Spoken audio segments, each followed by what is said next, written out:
Bom dia a todos, sejam todos bem-vindos mais uma vez. Que alegria estarmos aqui, iniciando o ano, cultuando ao Senhor, lembrando das bondades do Senhor por nós, da graça do Senhor, e agora podendo também ouvir a sua palavra.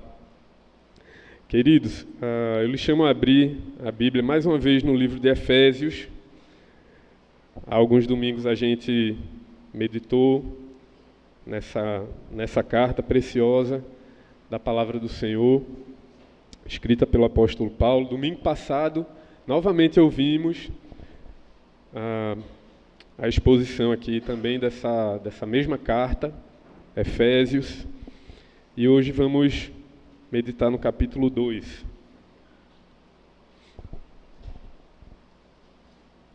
Mas antes de lermos o texto, vamos, como temos feito aqui de costume, orado por uma família da igreja, e esse é um exercício, uma breve palavra sobre esse exercício para a nossa alma. Pelo menos na minha casa, como foi proveitoso, como foi bom, e o quanto nos ensinou esse exercício de semanalmente lembrarmos de um membro da igreja, uma família da igreja, para orarmos. Quanto nós temos a tendência, pelo nosso coração pecador, de fazer nossas orações também de forma egoísta, pensando sempre nas nossas questões, nos nossos projetos, nas nossas necessidades, que não está errado, que devemos fazer, devemos orar, colocar essas coisas diante do Senhor.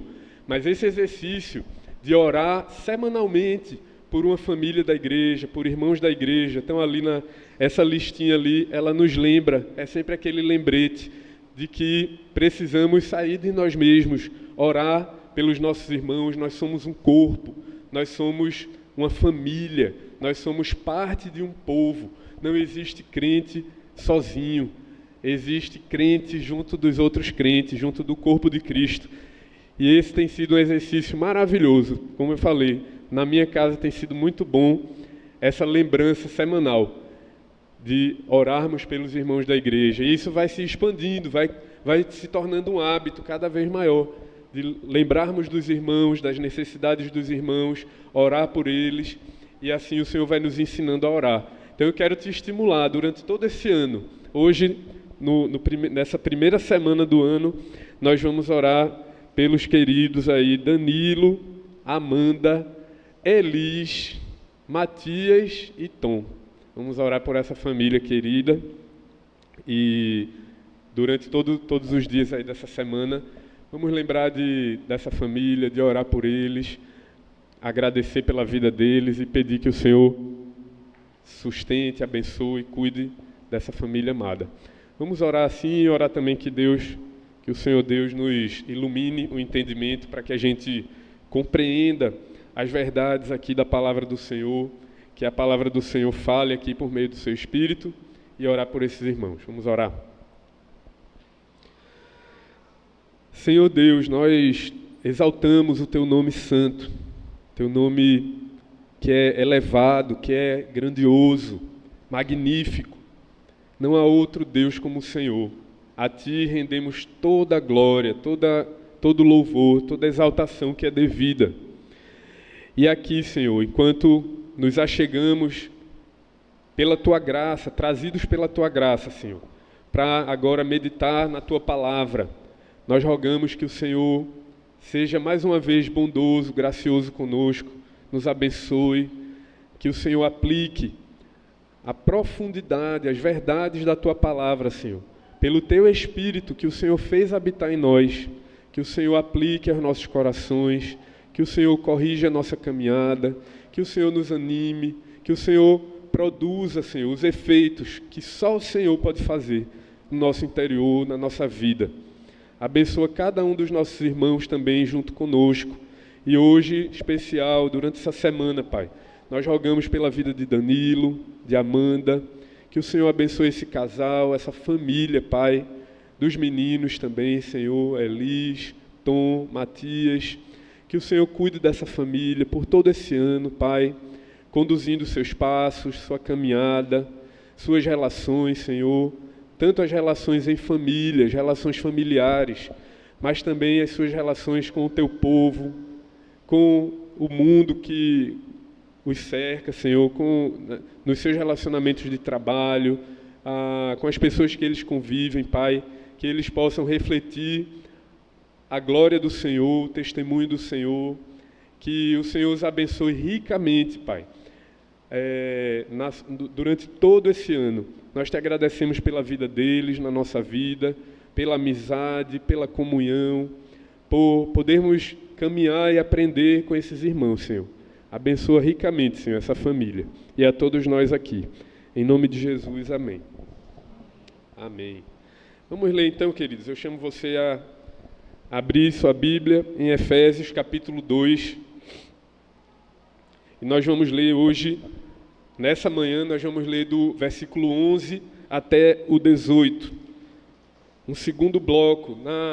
Na vez anterior, há 2 domingos atrás, a gente meditou sobre o primeiro pedaço, o primeiro bloco desse capítulo aí, que vai do verso 1 até o verso 10. E hoje a gente vai ler, então, o segundo momento, no qual Paulo avança na sua argumentação aqui, a partir do verso 11, e vamos ler até o 18, e deixar para o culto da noite hoje, nós meditarmos sobre o finalzinho dessa passagem aqui. À noite veremos a partir do 19 até o 22. Volte seus olhos então para o verso 11. Assim diz a palavra do Senhor. Portanto, lembrai-vos de que, outrora, vós, gentios na carne, chamados incircuncisão por aqueles que se intitulam circuncisos na carne por mãos humanas, naquele tempo, estáveis sem Cristo, separados da comunidade de Israel e estranhos às alianças da promessa, não tendo esperança e sem Deus no mundo. Mas agora, em Cristo Jesus, vós, que antes estáveis longe, fostes aproximados pelo sangue de Cristo, porque Ele é a nossa paz, o qual de ambos fez um, e tendo derribado a parede da separação que estava no meio, a inimizade, aboliu na sua carne a lei dos mandamentos na forma de ordenanças, para que dos dois criasse em si mesmo um novo homem, fazendo a paz, e reconciliar-se ambos em um só corpo com Deus, por intermédio da cruz, destruindo por ela a inimizade. E vindo, evangelizou paz a vós outros que estáveis longe, e paz também aos que estavam perto, porque por ele ambos temos acesso ao Pai em um Espírito. Amém. Louvado seja Deus. Você deve lembrar, querido, se você voltar aí os seus olhos para o início desse capítulo, o início do capítulo 2, e se você ainda lembra do que conversamos aqui, do que meditamos aqui há 2 domingos, essa é uma carta, a carta aos Efésios é uma carta que o apóstolo Paulo escreveu, provavelmente quando ele estava preso em Roma, e ele escreveu aos cristãos que habitavam, que moravam em Éfeso, mas também ele tinha o desejo que essa carta ela circulasse, não apenas por essa igreja de Éfeso, mas que ela circulasse também por outras igrejas, como o que se chama de uma carta geral. Uma carta que ela circularia por várias igrejas, várias comunidades locais, e seria lida por essas outras igrejas ali dos arredores de Éfeso também. É importante, principalmente lendo esse bloco que acabamos de ler, é importante nós termos em mente que o público que Paulo está escrevendo, os destinatários dessa carta, esse público ele é composto por uma maioria de gentios. majoritariamente, os crentes que formavam aquelas igrejas, eles eram gentios. Ou seja, eles não, é o que Paulo chama aqui de gentios na carne. Eles eram gentios na carne. O que significa isso? Significa que eram crentes que a origem étnica deles não era uma origem judaica. Eles eram gentios por nascimento, não eram judeus por nascimento. Por isso Paulo se refere a eles como gentios na carne. Eles não cresceram no ambiente judaico, eles não cresceram no ambiente de ensino das Escrituras. Longe disso, eles eram gentios, eles não eram familiarizados com o linguajar das Escrituras, com os ensinos e a revelação das Escrituras do Antigo Testamento. Eles não eram familiarizados com a cultura judaica, eles não conheciam os mandamentos do Senhor, não eram familiarizados com os mandamentos desde a sua infância, como eram as crianças crescidas ali no meio do judaísmo. Eles não conheciam os 10 mandamentos, não eram familiarizados também com o culto judaico, o culto correto, de acordo com a lei de Deus, com os sacrifícios do Senhor. Ao contrário, a prática deles de culto era uma prática totalmente adversa, totalmente diferente da prática ensinada pelas Escrituras. Então, é a esses crentes dessa origem gentílica que Paulo está escrevendo, é para eles, para pessoas que foram alcançadas pela pregação do Evangelho, quando a igreja se dispersou por aquelas regiões ali, muito em decorrência também do próprio ministério do apóstolo Paulo. O Evangelho foi alcançando outras culturas, outras nações. Esses crentes, eles foram alcançados pela pregação do Evangelho e foram convertidos. Então, é para esses que Paulo se dirige, para esses crentes que estão espalhados ali em várias igrejas locais, no que nós conhecemos como Ásia Menor. A igreja de Éfeso estava ali, mas também aqueles arredores da Ásia Menor. Eram crentes que serviam ao Senhor, que pregavam ao Senhor, que se reuniam em nome do Senhor, que eram convertidos, que estavam enfrentando perseguições também ali na Ásia Menor, que enfrentavam desafios por amor a Cristo. A vida deles, eles tinham uma prática de vida, uma caminhada de vida, eles tinham suas profissões, sua vida familiar, seus desafios culturais nos lugares onde eles estavam inseridos, mas agora eles foram, tendo sido convertidos ao Senhor, eles enfrentavam também hostilidades, perseguições, desafios por amor a Cristo. Paulo então escreve, e ele tem um propósito ao escrever essa carta, como todos os textos bíblicos, eles têm propósitos. Os autores bíblicos escreveram com intenções voltadas para aquele público original. E Paulo aqui, um dos motivos dele escrever a carta, essa carta que chamamos de Carta aos Efésios, era de abrir e ampliar a visão desses irmãos para a maravilha que é, a tremenda maravilha, o tremendo privilégio que significa eles serem igreja do Senhor Jesus Cristo. Paulo está escrevendo e ele trata, como na vez passada eu falei, essa não é uma carta que Paulo corrige alguma controvérsia local, algum problema específico, mas é uma carta na qual ele vai desenvolvendo toda uma teologia sobre a bênção que significa ser membro da Igreja de Cristo, o que significa ter sido alcançado pela obra da redenção, e Paulo vai tratando ali sobre essa maravilhosa bênção de ser igreja do Senhor e as implicações práticas disso. Na primeira metade, então, do capítulo, ele expõe aí até o verso 10 as grandes diferenças, as enormes diferenças do estado anterior, antes de Cristo, como eles viviam antes de Cristo, num estado de pecado e miséria, mortos em seus delitos e pecados. É isso que ele fala lá no início, já no versículo 1, se você olhar no texto aí. Eles viviam nesse estado de morte, escravos em seus delitos e pecados, escravos do diabo, escravo dos poderes das trevas, subservientes aos poderes das trevas. E então Paulo contrasta esse estado anterior, quando ele usa a palavra outrora vocês viviam assim, mortos em seus delitos e pecados, segundo o curso desse mundo, ele trabalha isso, mas então Paulo contrasta com o estado atual dessa igreja. Mas agora vocês então estão nesse estado da salvação pela graça, vocês foram alcançados pela graça de Deus.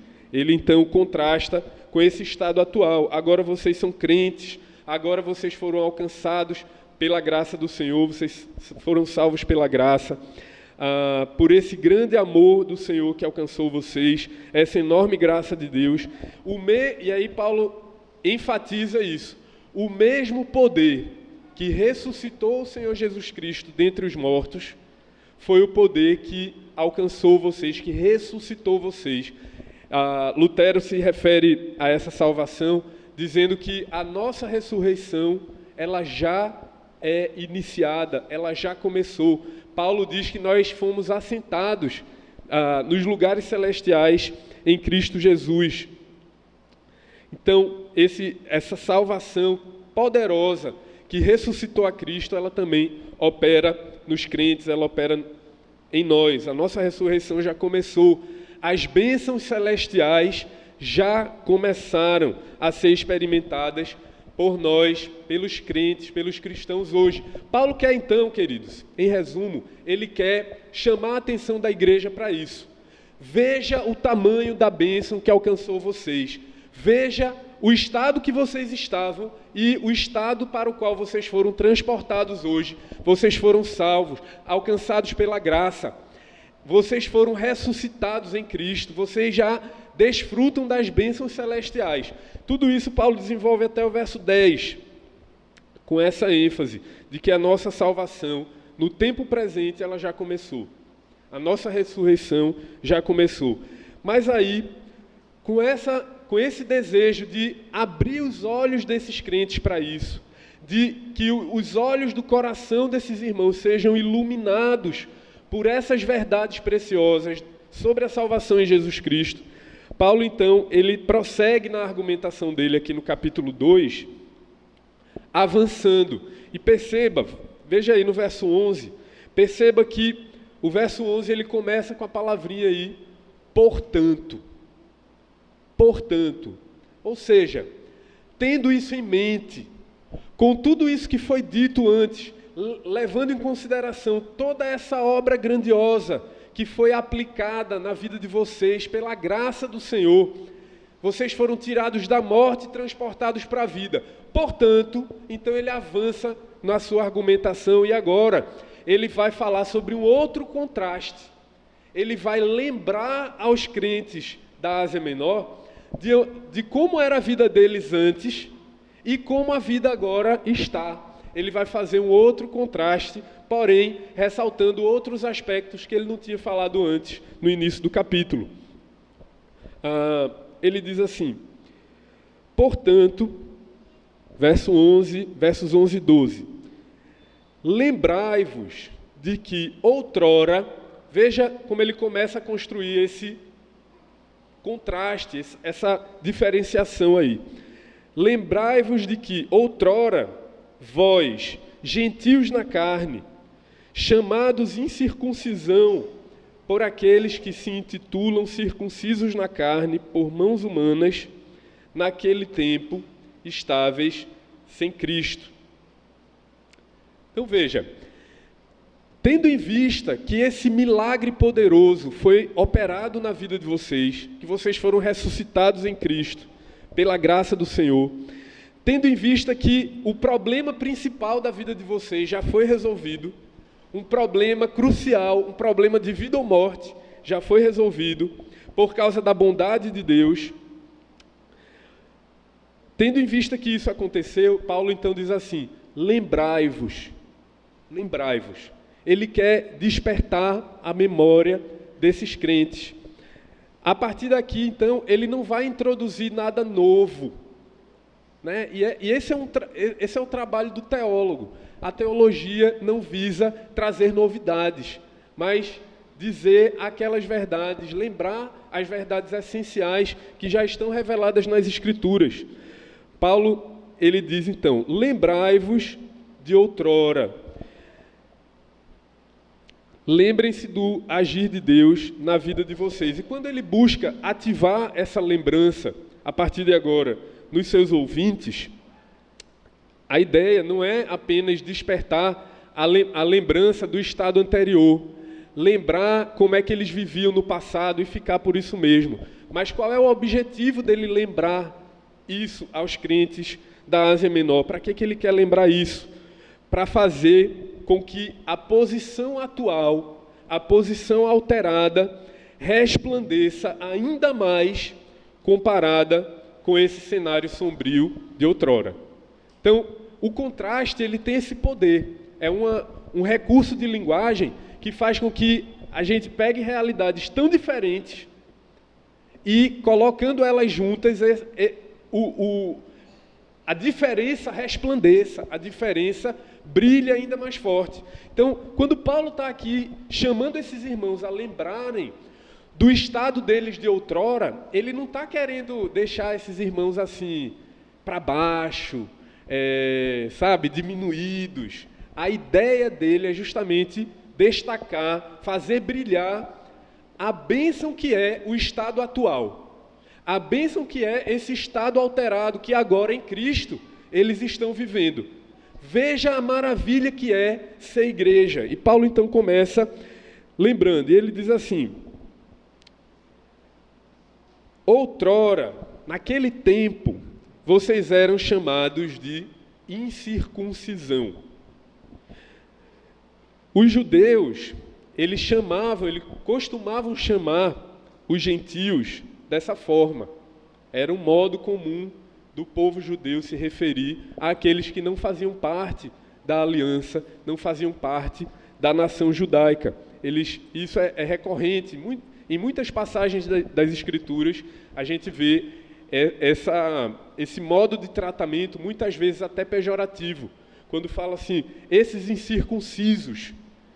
Os crentes aqui, que agora são crentes, são convertidos, mas que tinham a origem gentílica, eles eram chamados de incircuncisos, de incircuncisão. Por quê? Porque eles não tinham passado pelo rito da circuncisão. Eles não tinham passado pela cerimônia da circuncisão, que foi instituída lá em Gênesis capítulo 17, quando Deus faz uma aliança com Abraão. Então, esses homens, esse povo, as pessoas dessas nações que não tinham passado por esse que era um sinal externo da aliança.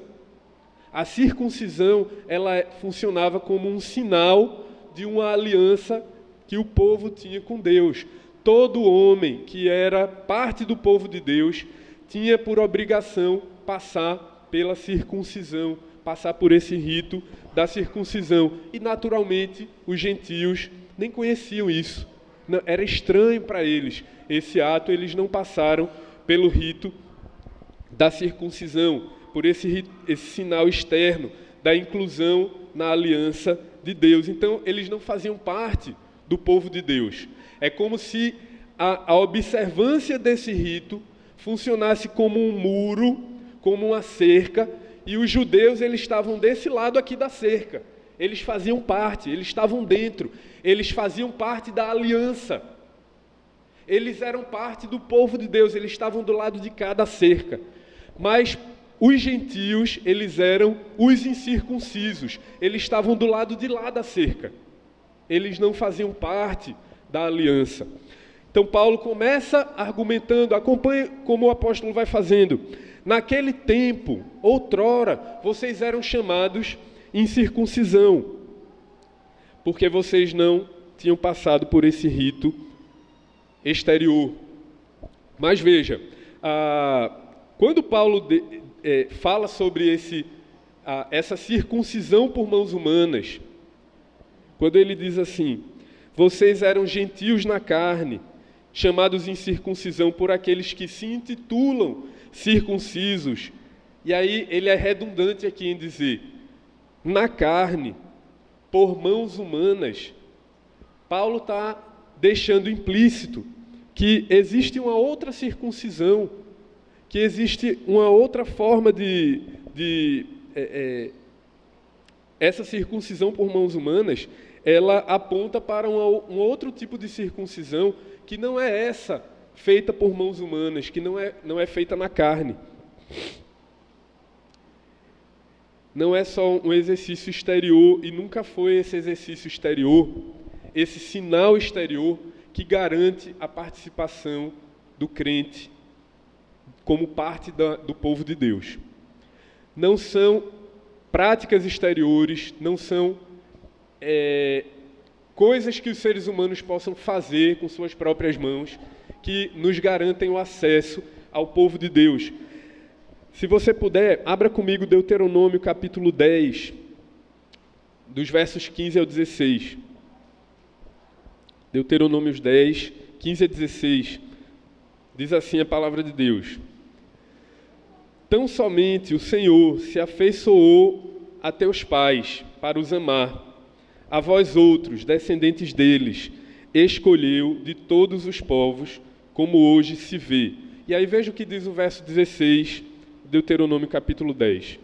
Circuncidai, pois, o vosso coração, e não mais endureçais a vossa cerviz. Se Paulo se refere a uma circuncisão que é feita na carne, que é feita por mãos humanas, ele deixa implícito um outro modo de circuncisão, que é a verdadeira circuncisão que Deus sempre teve em mente ao fazer a aliança com o seu povo. É essa circuncisão que ela é feita no coração, não apenas como um ato exterior, mas a circuncisão que é feita no coração. Circuncidai o vosso coração, é o que Moisés escreve lá em Deuteronômios. Mas também o profeta Jeremias, no capítulo 4, verso 4, ele assim diz: circuncidai-vos para o Senhor, circuncidai o vosso coração, ó homens de Judá e moradores de Jerusalém, para que o meu furor não saia como fogo e arda, e não haja quem o apague, por causa da malícia das vossas obras. Então, sempre foi essa circuncisão que o Senhor tinha em mente ao fazer a aliança com o seu povo. O povo precisava ser circuncidado no coração, mas Deus também instituiu um sinal externo dessa obra interna que ocorre no coração. Porém, na história bíblica, na revelação bíblica, nós percebemos com clareza que o povo judeu se perdeu na arrogância religiosa deles. Eles se perderam e trocaram as bolas, começaram a acreditar que o simples exercício exterior, um simples ritual, o fazer aquele ritual ali na carne, garantiria o acesso deles e a permanência deles, a participação deles como povo de Deus. Nessa arrogância, eles se vangloriaram das suas obras, dessas obras exteriores,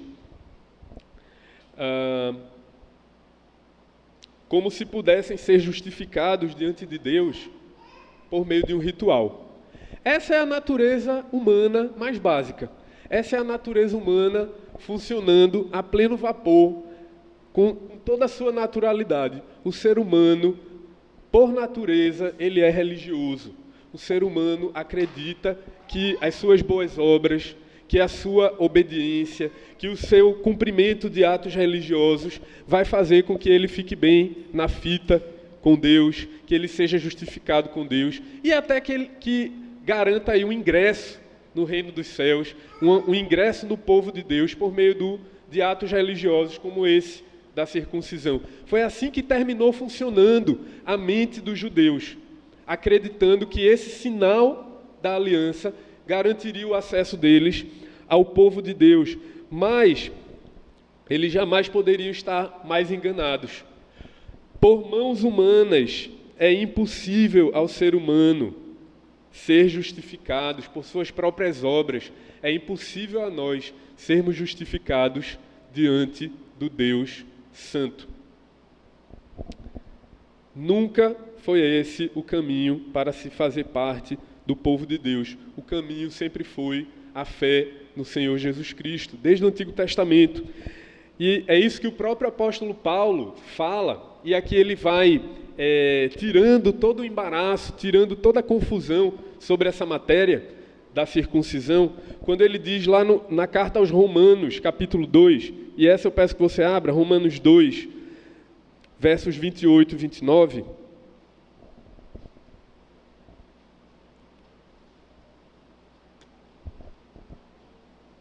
Romanos 2, 28 e 29, Paulo diz assim: porque não é judeu quem o é apenas exteriormente, nem é circuncisão a que é somente como, meus irmãos? Na carne. Porém, judeu é aquele que o é interiormente, e circuncisão é a que é do coração, no espírito, não segundo a letra, e cujo louvor não procede dos homens, mas de Deus. Então, nesse momento, Paulo retira toda a confusão a respeito do que é que realmente faz alguém ser participante da aliança e membro do povo de Deus. Mas perceba que aqui em Efésios, ele não retira, ele não nega que há sim vantagens em crescer. Vamos atualizar aqui para a nossa linguagem da nossa época. Há vantagens em crescermos na igreja. Há vantagens, sim, em ter crescido naquela cultura judaica. Havia vantagens reais em fazer parte do povo de Deus, do povo da aliança, ter crescido ali no meio do povo, no meio do culto correto, ter crescido ouvindo os mandamentos, a lei do Senhor, aprender a lei do Senhor, fazer parte do povo no qual Deus habitava ali no meio daquele povo. Paulo não nega isso, Paulo não desfaz isso. E nós vemos exatamente sobre ele tratando sobre esse assunto a partir do verso 12. Veja o que ele diz. Veja as desvantagens que ele elenca aqui para os gentios, quando ele diz, olha, antes vocês eram gentios na carne, e naquele tempo, olha o que ele diz então sobre os gentios, veja as desvantagens que ele elenca aqui, verso 12, naquele tempo, estáveis sem Cristo, os gentios estavam em desvantagem, eles estavam sem Cristo, separados da comunidade de Israel, e estranhos às alianças da promessa, não tendo esperança e sem Deus no mundo. Primeiro, ele destaca aqui 5 desvantagens, pelo menos 5 desvantagens que ele coloca aqui para esses crentes de origem gentílica. Ele diz, veja, naquela época, primeiro, vocês estavam sem Cristo. Vocês não sabiam do Messias. Vocês não aguardavam o Messias. Os judeus esperavam. Os judeus, eles sempre estavam olhando para frente, para aquele que viria redimir o povo de Deus dos pecados deles. Mas os gentios, eles viviam numa outra cultura. Eles estavam lá conhecendo Atenas, Afrodite, Zeus, eles conheciam muito de filosofia, mas eles estavam sem Cristo, sem o Messias. Eles não esperavam pela vinda do Messias para serem redimidos. Em outras palavras, esse povo que cresceu ali naquela cultura pagã, naquela cultura gentílica, eles estavam, como a gente diz, eles viviam por conta. Eles viviam por conta própria. Eles viviam somente apoiados e alicerçados nas obras que eles faziam, nas oferendas que eles davam para esses deuses, tentando se redimir o tempo todo pelo seu fazer, um fazer que não mede esforços para deuses que não poupam os seus adoradores. Eles viviam sempre naquela angústia de tinham sempre que prestar oferendas para sempre se redimir, andando de um jeito ético, vivendo de uma certa maneira. eles não podiam descansar na promessa do Messias, porque eles estavam sem Cristo. Mas Paulo também, nesse mesmo verso 12, ele também diz: vocês estavam separados da comunidade de Israel. E de fato, sem Cristo, sem aguardar por Cristo, sem essa circuncisão do coração, eles estavam, de fato, alienados do povo de Deus. Não faziam parte da comunidade do povo de Deus, da igreja do Antigo Testamento. Vocês estavam alienados, separados da comunidade de Israel. Outra desvantagem: vocês eram estranhos às alianças da promessa.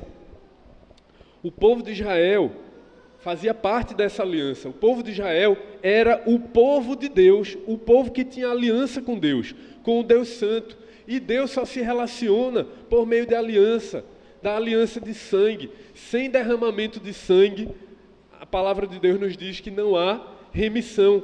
O povo de Deus estava debaixo dessa aliança. Os gentios não. Eles estavam estranhos às alianças da promessa. O povo de Israel aguardava as bênçãos da nova aliança, que seria inaugurada com a vinda do Messias e a descida do Espírito Santo, que era o ápice disso aí. O Espírito Santo prometido, todas as bênçãos da aliança. O povo de Deus aguardava isso. Os gentios não aguardavam. Cresceram distantes dessas promessas. E como consequência de tudo, Paulo então diz assim: vocês estavam sem esperança. Se eles não tinham Cristo, eles não aguardavam o Redentor, se eles não faziam parte da aliança, se eles não tinham as promessas decorrentes da aliança que Deus tinha dado ao seu povo, a consequência natural era: vocês viviam sem esperança. Tudo dependia apenas deles. Vocês viviam sem esperança, viviam sem Deus no mundo. Não quer dizer que eles eram ateus. Eles tinham lá os seus deuses, mas eles viviam longe, desconhecendo o Deus verdadeiro. Vocês estavam por conta própria, vocês viviam sem Deus no mundo, sem o Deus verdadeiro. Então, a partir do verso 13, após lembrar esses irmãos desse estado de outrora, a partir do verso 13, então, Paulo segue mostrando o que é que o Senhor Jesus Cristo fez para alterar essa condição. E aqui é a ênfase que ele quer dar. Tendo em vista esse contraste, esse cenário sombrio, o que foi que Cristo fez na vida de vocês e como é o estado atual de vocês agora. Paulo, então, a partir do verso 13 até o 16, ele diz assim: mas agora, em Cristo Jesus, vós que antes estáveis, como é que ele diz? Longe. Vós que antes estáveis longe, fostes aproximados pelo sangue de Cristo. Porque Ele é a nossa paz, a qual de ambos fez um, e tendo derribado a parede de separação que estava no meio, a inimizade, aboliu na sua carne a lei dos mandamentos na forma de ordenanças, para que dos dois criasse em si mesmo um novo homem, fazendo a paz, e reconciliasse ambos em um só corpo com Deus, por intermédio da cruz, destruindo por ele a inimizade. Paulo começa com essa expressão, mas agora, destacando então esse contraste, agora que eles foram salvos e estão unidos a Cristo. Ele diz, antes, perceba bem essa dinâmica do texto, antes vocês estavam longe, agora vocês foram aproximados. Agora vocês passaram para o lado de cá do muro, vocês foram aproximados. E qual foi o meio? Por qual instrumento eles foram aproximados? É o que o apóstolo diz aí, já no verso 13. Qual foi o instrumento que Deus usou para aproximar esse povo que estava longe? Por meio do sangue de Cristo. Não foram aproximados, perceba bem, não foram aproximados por obras. eles não mudaram de vida primeiro, para então serem aceitos por Deus. Não foram aproximados por obras, por mãos humanas, por ritos ou coisas praticadas por nós, mas unicamente pelo sangue de Cristo. E aí Paulo diz, porque Cristo, Ele é a nossa paz. Ele destaca também nesse contraste, antes havia uma parede de separação, um elemento que representava a inimizade entre esses dois grupos, os judeus e os gentios. Havia uma parede de separação, uma inimizade, e essa parede ela era fortalecida pela lei dos mandamentos na forma de ordenanças. A circuncisão e a lei de Moisés era esse demarcador social que separava de fato, separava esses dois grupos. Havia essa lei. Quem não seguia a lei, quem não praticava os ritos, quem não cresceu naquele ambiente, agora podia chegar perto e adorar como os demais também estavam fazendo. Agora, Paulo então contrasta, nada disso faz sentido mais. Essa parede de separação não faz mais sentido. Cristo aboliu, destruiu essa parede. Em Cristo, todos são igualmente pecadores, todos igualmente carentes dessa graça. Sem Cristo, todos permaneceriam longe, permaneceriam mortos em seus delitos e pecados. Essa parede de hostilidade entre judeus e gentios foi destruída. A salvação operada por Deus, por meio de Cristo, nos justifica perante Ele, e um comentarista, o Craig Blomberg, ele afirma: essa salvação operada por Cristo permite a reconciliação até entre os piores inimigos humanos. Até entre judeus e gentios, essa reconciliação foi operada por meio da obra de Cristo. Não há lugar para inimizade. Mas em lugar do que Cristo destruiu na cruz por meio do seu sangue, Ele construiu algo novo. E o verso 14 então nos diz que de ambos Cristo fez um. Dos dois, em si mesmo, Ele criou um novo homem, fazendo a paz, no verso 15. Então Ele não apenas destruiu essa cerca, esse muro de inimizade, como Ele também construiu uma coisa nova. Ele juntou esses dois grupos e Ele de ambos fez um, fazendo um novo homem, construindo em si mesmo a paz. Nós fomos unidos, queridos, pela graça de Cristo, como um único e um mesmo povo. Essa é uma obra poderosa, essa é uma obra unicamente de Deus, que não tem a nossa colaboração. Esse foi um ato milagroso do Senhor, unindo até mesmo povos tão radicalmente separados como judeus e gentios. E nos versos 17 e 18, então, Paulo diz assim: e vindo, evangelizou paz a vós outros que estáveis longe, gentios, e paz também aos que estavam perto, porque por ele ambos temos acesso ao Pai por um Espírito.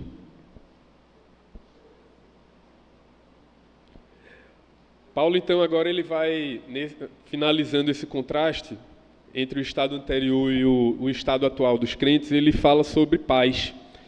Ele diz: antes de sermos alcançados por essa graça salvadora, nós éramos filhos da ira. Ele disse isso lá no início do capítulo. Éramos filhos da desobediência, éramos filhos da ira de Deus. Nós estávamos debaixo da ira de Deus. A gente estava numa relação de inimizade com Deus, de rebelião contra Deus. Ao invés de andarmos nas boas obras que Deus preparou, criou a gente para andar, nos criou para viver nessas boas obras, a prática ordinária da nossa vida era delitos e pecados, transgressões da lei de Deus. Por causa de toda essa vida que nós levávamos, estávamos debaixo da ira de Deus, em relação de inimizade. Não apenas uma inimizade de um grupo com o outro, uma inimizade entre seres humanos, mas, acima de tudo, nós estávamos numa relação de inimizade para com Deus. Mas agora, graças ao Evangelho, graças à obra de Cristo na cruz, tendo recebido a boa nova do Evangelho, a realidade então é outra. A realidade agora é que nós temos paz com Deus por meio de Cristo Jesus. E essa paz, Paulo diz, ela alcançou tanto os que estavam longe, os de origem gentílica, mas perceba, alcançou também os que estavam perto. A obra de Cristo é que alcançou aqueles que estavam perto. Nunca foi a obediência à lei, nunca foi o fato de ter passado pelo rito da circuncisão, aquilo que traz paz com Deus. Mas os que estavam perto, os judeus, eles estavam também nessa mesma relação de inimizade com Deus. Como que a paz foi estabelecida? Por meio do sangue de Cristo. Ele, então, derrubou essa parede de inimizade. Todos que estavam em guerra com Deus, agora, por meio de Cristo, estão em paz com Ele, e Ele nos deu acesso ao Pai por meio de um mesmo Espírito. É por meio do Espírito Santo, dessa obra de Cristo, da presença do Espírito Santo em nós, que nós podemos nos achegar a Deus e estar nessa relação de paz com Deus. Não há, queridos, nada que eu e você possamos nos gloriar. Não há nada que nós tenhamos feito, que nós possamos nos gabar de ter feito por nós mesmos. A glória é toda de Cristo. É o mesmo Espírito, é o Espírito Santo, o Espírito de Cristo, que nos conduz a uma vida nova para a glória de Deus. Todos, pela graça, receberam a promessa do Espírito Santo e podem se achegar a Deus igualmente. Louvado seja o Deus triuno, Pai, Filho, Espírito Santo, por essa obra milagrosa que Ele operou na sua igreja. Amém? São verdades simples. Veja, alguma novidade aqui? Paulo pregou alguma novidade? Ele só lembrou. Olha, lembrai-vos, outrora estava assim, mas agora vocês foram unidos. Deus trouxe a paz tanto para com Ele, mas também uma paz que alcança as nossas relações também com os nossos irmãos. Fomos unidos como o mesmo povo. Todas aquelas barreiras de separação foram destruídas em Cristo, pelo sangue de Cristo. E agora, queridos, breves aplicações aqui para a nossa vida, diante dessas verdades tão simples e tão poderosas. E eu peço que, enquanto eu for falando aqui, você ouça essas perguntas e peça que o Senhor vá esclarecendo, vá respondendo essas perguntas no seu coração.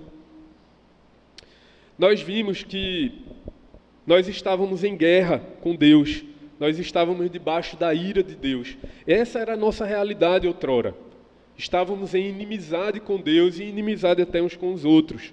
Mas pela cruz, Ele fez a nossa paz com Deus. Jesus Cristo fez a nossa paz com Deus por meio da cruz. Só lembrar, o fato da gente só lembrar dessa obra maravilhosa que Ele fez, que a obra perfeita de Cristo, as bênçãos maravilhosas que, por causa da obra de Cristo, nós recebemos, por causa da graça de Deus, só lembrar dessas coisas deveria provocar em nós um profundo ânimo, um profundo renovar da alma, um profundo encorajamento, um profundo motivo de louvor. Esse deve ser um exercício constante da vida cristã, relembrar a obra da cruz. E isso deve produzir, fazer brotar em nós cânticos de louvor ao Senhor, motivos de gratidão, renovar o nosso ânimo, o nosso olhar, levantar o nosso olhar, trazer gratidão ao nosso coração, uma gratidão e um contentamento superior a qualquer outro que nós possamos ter pelas coisas dessa terra. Não é verdade? lembrar dessa obra perfeita que o Senhor operou em nós na cruz, por meio da cruz, por sua graça, deveria inspirar em nós tanto contentamento, tanta gratidão. Senhor, obrigado por essa graça que o Senhor derramou na minha vida. Eu estava longe, eu não tinha esperança, eu estava no lixo, eu estava na lama, eu estava andando sozinho por conta própria, feito cachorro perdido no meio da rua, mas o Senhor derramou a sua graça abundante na minha vida, me ressuscitou. As bênçãos do céu já estão presentes na minha vida, e o Senhor ainda me trouxe para junto, me trouxe para o lado de cá, para perto do Senhor. Isso deveria encher o nosso coração de gratidão e alegria. E aí eu pergunto para você, querido, para nós meditarmos aqui nessa manhã, o contentamento do meu coração está unicamente no Evangelho? Ou será que precisa de algo mais para que eu fique contente? Diante de todas essas bênçãos poderosas que Paulo elencou aqui, será que a gente ainda precisa de mais para estarmos contentes? Qual é a razão do nosso descontentamento? Será que essas bênçãos já não são suficientes para mim? As bênçãos do Evangelho, de Cristo? Ou será que eu preciso de algo mais? Será que a minha e a sua caminhada de vida tem sido caracterizada pela gratidão, pelo louvor, pela alegria gerada pelo Espírito Santo, por lembrar dessa salvação bendita que nos alcançou? Ou será que nossa caminhada tem sido muito mais caracterizada pela murmuração, pela tristeza, pela ira, pelas coisas não estarem sendo do jeito que a gente queria, pela inveja, pelo ressentimento, por algo que de repente nós não temos e achamos que devíamos ter? Será que esse contentamento no Evangelho, ele não é suficiente para aquietar o nosso coração? São perguntas que eu e você devemos fazer ao lembrar de todas essas bênçãos maravilhosas em Cristo. Talvez, querido, essa seja a sua condição hoje aqui nessa manhã. O que você esteja precisando seja contemplar, relembrar a cruz, contemplar a cruz novamente, se curvar diante da vontade soberana e amorosa de Deus, em humildade, em arrependimento, em fé, confessar o seu pecado e clamar novamente pelo socorro de Cristo. A boa notícia do Evangelho é que Cristo é o nosso substituto, não é? Vamos celebrar a ceia logo mais. A boa notícia é que, veja, se desviar da graça do Senhor não é novidade para nós, não é nada anormal, atípico, excepcional para o ser humano. Isso é a coisa mais comum do nosso coração pecador. Mas se voltarmos ao Senhor, se nos confessarmos os nossos pecados, Ele é fiel para nos purificar de toda injustiça. Na verdade, nos trazer novamente, por graça, perdoar os nossos pecados e nos iluminar os olhos do coração. Ele vai te iluminar novamente, Ele vai te erguer para uma nova caminhada, sim, uma caminhada durante esse ano de louvor, de gratidão, uma caminhada de louvor a Deus por tudo que Cristo fez por você, por mim, enchendo nosso coração de esperança, de submissão à vontade divina e de satisfação também na alma. Mas nós vimos também que, em segundo lugar, a Igreja de Cristo é essa nova sociedade. A Igreja é a nova sociedade no Senhor Jesus Cristo. Uma sociedade que foi unida poderosamente no sangue de Cristo. A igreja não é um clube, a igreja não é uma associação qualquer, a igreja é uma sociedade, é uma comunidade de pessoas que foram unidas milagrosamente pelo sangue de Cristo. Fomos inseridos nessa verdadeira comunhão. E aí nós podemos, nesse ambiente que é a igreja de Cristo, nós podemos novamente, por causa da obra de Cristo, nós podemos olhar no olho do nosso irmão. Nós podemos compartilhar das reais questões da nossa vida. nós podemos sair da superficialidade, daquelas conversas amenas que a gente tem, né, que é tão comum as pessoas, os vizinhos, as pessoas ao nosso redor terem. A gente fica sempre conversando ali as amenidades, a superficialidade. Em Cristo nós podemos desfrutar dessa verdadeira comunhão, compartilhar das reais questões da vida. Nós podemos, em Cristo, abrir a nossa alma, rasgar a nossa alma para o irmão. Nós podemos fazer isso olhando no olho, por causa da obra do Evangelho. Nós podemos ter essa relação, experimentar essa relação com o próximo. E por que nós podemos fazer isso? Por causa da obra da cruz. Por causa desse milagre. A igreja é um poderoso testemunho do poder de Cristo para todas as pessoas que vêm. Quando as pessoas lá fora olham para essa sociedade que é a igreja, olham para esse povo esquisito que é a igreja, e eles veem assim, o que esse povo experimenta, experiencia, o que esse povo vive, é muito diferente. É uma relação muito diferente. É uma relação que a gente desconhece. O povo de Deus pode viver essa relação. A igreja é esse testemunho para os de fora. E é um testemunho, aqui em Efésios Paulo deixa isso claro, até mesmo para os poderes das trevas, para o diabo e as suas hostes. O diabo olha e range os dentes. O diabo olha para a relação da igreja, a relação que em Cristo nós temos e podemos ter. E ele tem raiva e ele quer destruir essa relação, porque em canto nenhum mais da terra é possível vivermos relações tão profundas quanto na igreja do Senhor. Essa igreja, essa relação poderosa, somente na igreja de Cristo nós podemos viver. E aí eu quero perguntar também para você, como é, meu irmão, que você tem enxergado a sua relação com a sua igreja? Como tem sido a sua relação com a igreja, com a sua igreja local, com seus irmãos? Qual é a profundidade desse relacionamento que você tem com a igreja? Qual é a profundidade desse relacionamento comparado com outros relacionamentos seus na sua vida? Comparando os seus relacionamentos, se você fizer um autoexame aí, como é que você classificaria a profundidade que você tem com os seus irmãos, com a sua igreja, com a igreja de Cristo?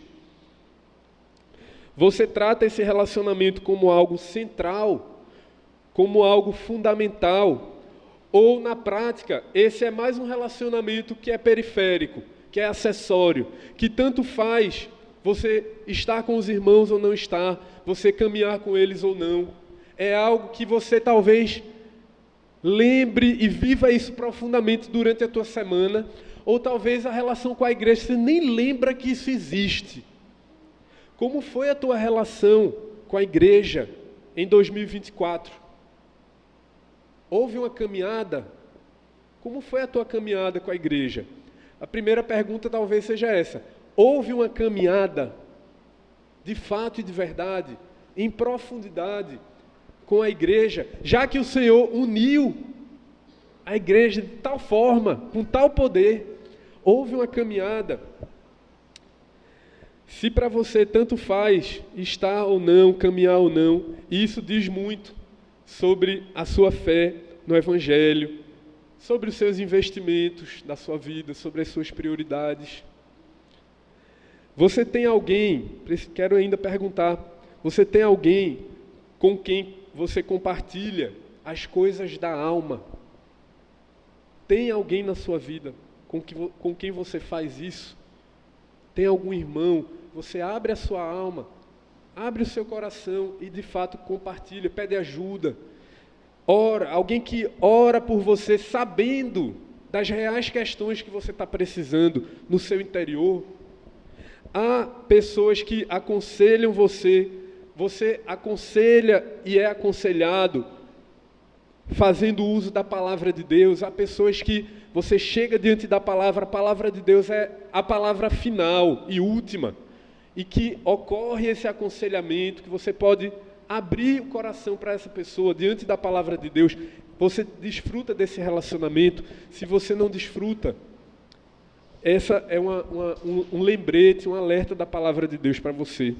O Senhor Jesus Cristo conquistou isso na cruz. Não desperdice. Não perca essa bênção que foi conquistada pelo sangue precioso do Senhor Jesus Cristo. A resposta para essa pergunta, nas estatísticas hoje, é uma verdadeira tragédia. A grande maioria, ou boa parte dos crentes da nossa época, mesmo estando presentes nos cultos dominicais, homens e mulheres, na maior parte das suas vidas, é enorme a quantidade de crentes que nunca experimentaram essa profundidade de relacionamento, que na prática, durante a semana, durante os outros 6 dias, são pessoas que vivem suas vidas sozinhas, solitárias, que decidem, na maior parte das vezes, decidem sozinhas as suas coisas, que experimentam a solidão. Quantos de nós, quantos crentes estão no nosso meio dominicalmente, mas são pessoas que experimentam a solidão, que buscam conselhos sozinhos, buscam resolver seus problemas sozinhos, buscam resolver seus problemas fora da igreja. Veja que tragédia! Buscam resolver e se aconselhar fora da igreja. Buscam conselho na internet. Por que você acha que a internet tem adquirido a proporção que ela tem tomado? Ao ponto de ser o norte, o guia para tantos crentes hoje. Porque a igreja tem abandonado, tem desprezado esse profundo privilégio que é a relação comunitária, a relação de unidade que Cristo estabeleceu pelo seu sangue. É uma tragédia. É verdade que outras coisas são capazes de produzir esse senso de pertencimento, esse senso de comunidade, né? A gente fazer parte de um mesmo grupo de trabalho, isso gera um senso de pertencimento. Ter gente que partilha o mesmo hobby, que tem práticas em comuns, que adotam certas práticas, pessoas que treinam juntos em alguma atividade, isso traz um senso de comunidade. Pessoas que viveram experiências em comum, que partilham memórias, isso traz um senso de união também, um senso de comunidade, é verdade. Ser da mesma classe social, passar pelos mesmos perrengues, isso também gera comunidade. Ser da mesma família. Se você é da mesma família, você tem memória junto com aquelas pessoas, desde criança. Isso também traz comunidade.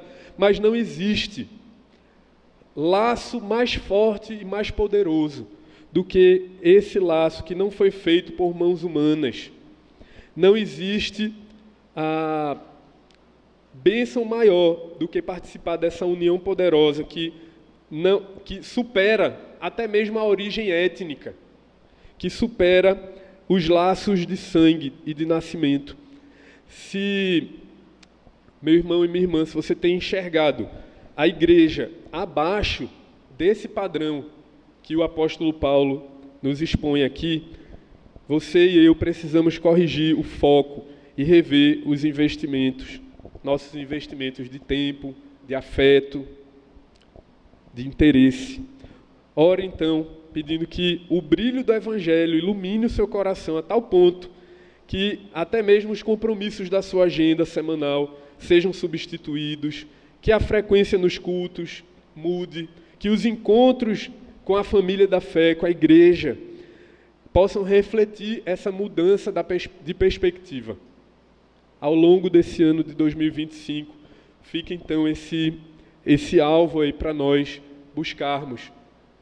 Senhor, ilumina os olhos do meu coração para que eu enxergue a profundidade dessa relação e busque me aproximar, caminhar mais junto, desfrutar dessa obra de reconciliação que o Senhor já conquistou.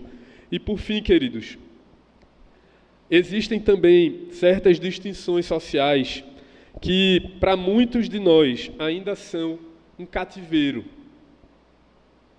existem umas coisinhas, umas regrinhas, umas diferenciações dentro da sociedade que ainda são um cativeiro para muitos crentes, que ainda prendem o coração de muita gente.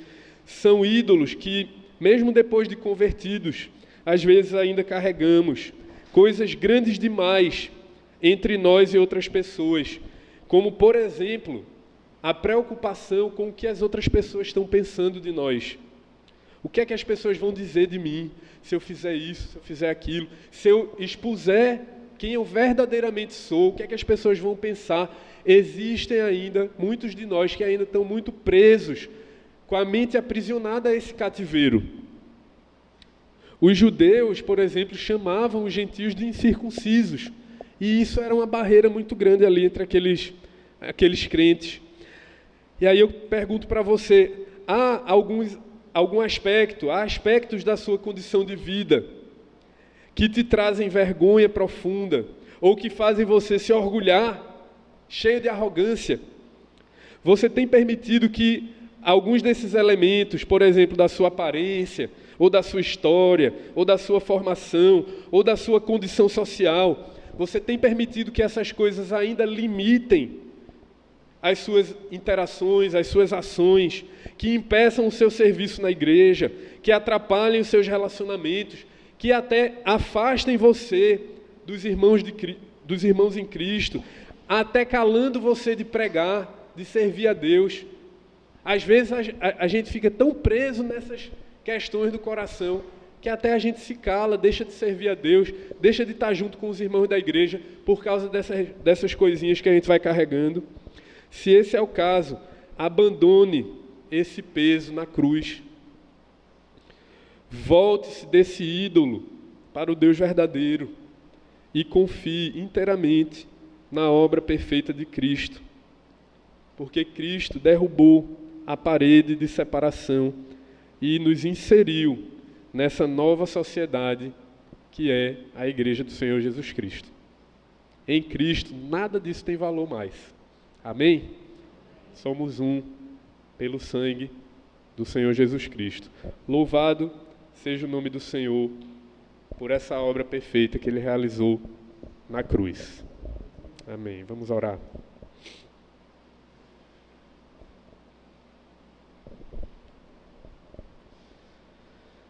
Santo e eterno Deus, nós exaltamos o Teu nome, Senhor.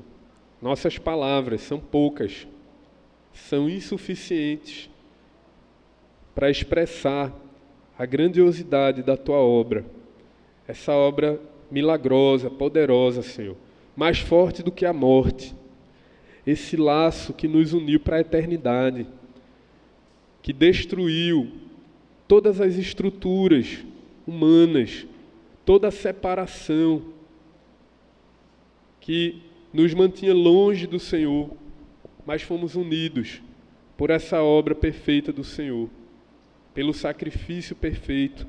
Tudo isso por causa da Tua abundante graça, do grande amor com que o Senhor nos amou, da Tua bondade que operou eficazmente em nossas vidas, Senhor, nos tirando da miséria que nós vivíamos, da solidão, de uma vida sem rumo, de uma vida sem esperança, sem alegria, sem contentamento, de uma vida de ressentimento. O Senhor destruiu todas essas obras da carne, todas essas coisas na cruz. E hoje, o Senhor nos trouxe para sermos parte da Tua igreja, para vivermos em paz contigo, Senhor, como um testemunho poderoso para as forças das trevas, da obra e do poder do Senhor, da graça do Senhor. Louvado seja o Teu nome, Senhor, pela Tua obra perfeita. Seja o Teu nome admirado, exaltado, querido, amado por nós, Senhor, renovadamente no nosso coração, hoje, por todo esse ano, por todo o restante da nossa vida. Que a nossa boca se abra em louvor, que a nossa boca se abra no anúncio desse evangelho poderoso, Senhor, desse evangelho da graça do Senhor, hoje e sempre. É no nome do Teu Filho Jesus que nós oramos. Amém.